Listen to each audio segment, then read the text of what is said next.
Hello everyone, welcome back to Practical Serverless and Microservices with C Sharp. My name is Mohammed Abdullah and I am Microsoft Solution Architect. And I'm creating this course for .NET developer engineer who want to learn about serverless and microservices with C Sharp. So this is the second session. If you miss the first session, so you will go to Code with Mohammed Abdullah YouTube channel, and you will see you will watch the first session. If you miss the first session, so please go and watch the first session.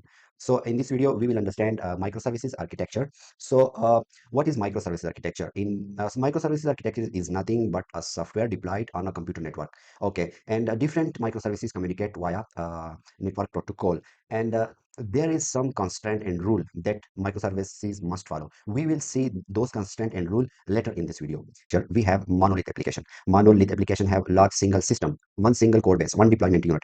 They have like different problem. The first problem is everything is in one package, so one deployment unit. And the second thing is different technology in different department. And the third is they are difficult, they are hard to connect with other software. And the fourth problem is poor software communication, like they cannot talk with other systems. So this is the main problem in the monolith application. So to fix this problem, service-oriented architecture is introduced. So they have some key feature, like they have a network of communicating processes, like each service talk together. So this is the key feature of the service-oriented solution. The second is modules are separated. So each module have a separate process, like they are packed in different pieces. And the third point is standard protocol communication.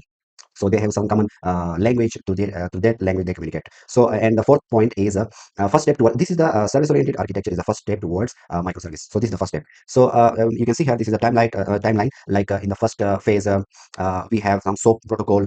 This is the first implementation, which is the XML based. The second is the JSON based web APIs, like the data format. And the second phase, the third phase, REST web APIs, like we already familiar with the ASP.NET web services. And this is the foundation for the microservice. This is the some timeline for the service oriented implementation.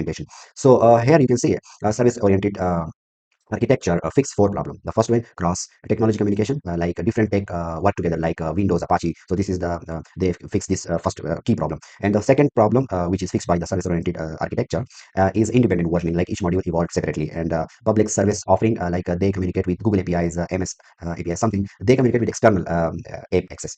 Okay, and the fourth problem is they have some protocol standards, like they talk with some protocol like HTTP, REST, and gRPC. They can communicate with text binary communication. So this is some problem which is fixed by the service-oriented architecture. And when this service-oriented architecture evolved, they face some issues, like the scaling issue is the major issue. So traffic increased, user increased dramatically. They need performance optimization, like speed become critical. So, and the third point is like hardware resourcing, resource allocation was the other key issue in the scaling. And the fourth one is the requirement, like in software we have to satisfy the new coming requirement in any feature, like to add or extend any feature. So this is the main scaling issue which is faced by the service oriented architecture. Okay, so you can see here, as the system evolve, we have four new critical requirements. So the first requirement is system need to independent scaling. Each module scale separately. So this is the first requirement. Second, zero downtime, like continuous operation. Some company need zero downtime, like Facebook, Twitter need zero downtime. Other system like a banking system. And the requirement number three is independent team independence, like different separate team per service. So this is the third new requirement. And the fourth requirement is like maintenance isolation. For example, if we fix one thing in one service, it do not affect other. So this is the four key new requirement. Okay, so to fix this, we have a microservices solution, like each module have separate service, like we every service have their own each service will work like independently, and we can replicate. So a service as many as a node. So this is the scalability. And they also offer orchestrator, like intelligent service management. We can create many copy of any node. And the fourth point they fix is the hardware dedicated resources. So this is the problem that Microsoft fix, microservices fix. And you can see here orchestrator role. We have orchestrator that can scale, like decide service copy count, scaling decision. They take the scaling decision, resource allocation, and they we can also multiply orchestrator possible or manual management. So this is the microservices solution. Next, when we work with microservices, we have some constraint to follow, some rule to follow. So the first constraint is we must follow the domain-driven boundaries. We must define domain-driven boundaries clearly. Module boundaries by expert domain. Okay, so the second constraint is a replicable service. Every, for example, during scaling, if we need to scale up the service, it should be scalable. So this is the second constraint. And The third constraint is independent team, like different team work on different modules, different services. Fourth constraint is we must define the well-defined interfaces. And fifth point is standard. They have some standard communication protocol. And for sixth constraint is interface only dependency. Like services depend only on the interfaces, not on the actual implementation. So it will decouple the system. It will not depend module A on module B. So this is the constraint we must follow on the in the microservice when we decide or design in microservices environment. So Eric Evan, according to the Eric Evan theory, each expert domain use typical language. If we go with the domain-driven design, each expert domain use typical language, and when language change, it detect the boundary, and when there is a common language, it show bounded context, and if there is any loose interaction, it show no common language. Okay, this is something about the domain-driven design, like application split into when we design microservices, every module or some module have their own bounded context. In one bounded context, we have one module as well as we have multiple modules as well. So we will see this in detail. Okay, so you can see here, this is the second uh, two-level. There is one terminology which have the two-level service decision. For example, if you have a e-commerce microservices, for example, then you have two approaches. The first one is we divide logically. We divide logical microservices, like we divide the team in three parts, like for example shopping cart team handle all the shopping related feature, and we also the business also divide into a payment team, like handle all the payment related feature, and the third is like shipping team handle all the shipping related feature. And in the second level, like physical microservices, we divide deeper, like technicals. We split the teams more technical split, like shopping team split into product shopping and recommendation service. Payment team split into payment processing history and refund service. And the shipping team split into like more deeper, like shipping, packaging, delivery. So the main purpose of this is to team independency and clear boundaries. We find clear boundaries. So this is main feature.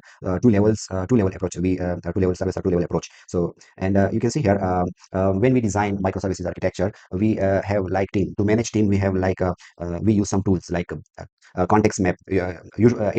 In context map, we have usual team interaction. Like we usually define that team will interact with the payment team, and inventory will interact with the shipping team. So it's like a neighborhood map. It show like a team relationship. So we use this in team management. This is one of the tool, and the second tool is the service catalog, or we also set a service directory where we define the services owner of the service, cost, status, requirement, and we use tool like Swagger, Datadog, Postman for documentation. So this is why these tool matter, because it will prevent the confusion, it will reduce the meeting, it will track the cost, it will use for to plan better, and when any new team join, it will be easy for that new team. So this is some tool when we work with microservice, so we will manage a team through these tools. So when we design microservices, for example, each microservice have their own database, because if we don't have separate database, then for example, if service A and B share table T, for example, and service A modify the structure of the table, then these migration changes, the service B will also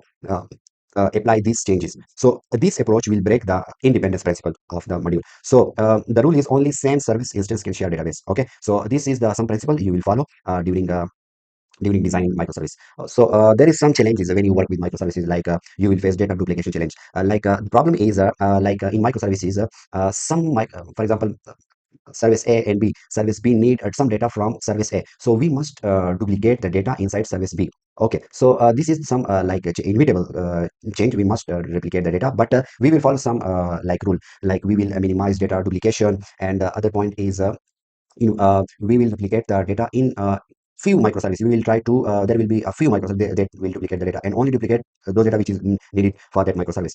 Okay, so in this slide we will discuss the communication between the different microservices. Like for example, if we have one microservice that need to call the service B, and service B call the C, so it create the sequential dependency, and it will add up the response time. Like the service remain block, it will wait, and we invest the computation time, and the response time will be higher. So this is about the synchronous communication. For example, if we call one service and the other service call the third service, so it will create the sequential dependency. So to the solution for this problem is synchronous data sharing. Like this is the proactive approach where service send data when data change, and it's a pre-processed data, pre-processed data sent to the potential caller, and there is no wait time for that request. And Data is available when it's needed, and this is the synchronous communication between the microservices. Like the other one is the request response, which is the traditional one, and like a client send a request, server process, and it respond.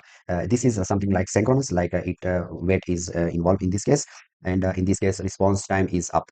And about the message-based communication, like it's a data-driven communications, synchronous messages, and it's acknowledge versus response. In the message-based, we have acknowledged, but in the traditional one, we have response. We wait for the response. And some benefit of the synchronous communication, like we completely avoid the wait time. The message sent in a queue, like we can use the rabbit MQ and the mass transient if we have in memory calls. If we have like the microservices deployed in different machines, so we can use the like rabbit MQ. Um, yeah, acknowledge mark completion. We have retry policy. For example, if any message fail, we have retry mechanism, and there is a timeout handling, and error recovery mechanism is also available in this case. So this is all about the section number 2. In the next video, we will discuss microservices type and some patterns related to the microservices. So thanks for watching. Please subscribe to my YouTube channel if you are new and did not subscribe the channel. Please subscribe, and if you have any question, you can put in the comments. Thanks for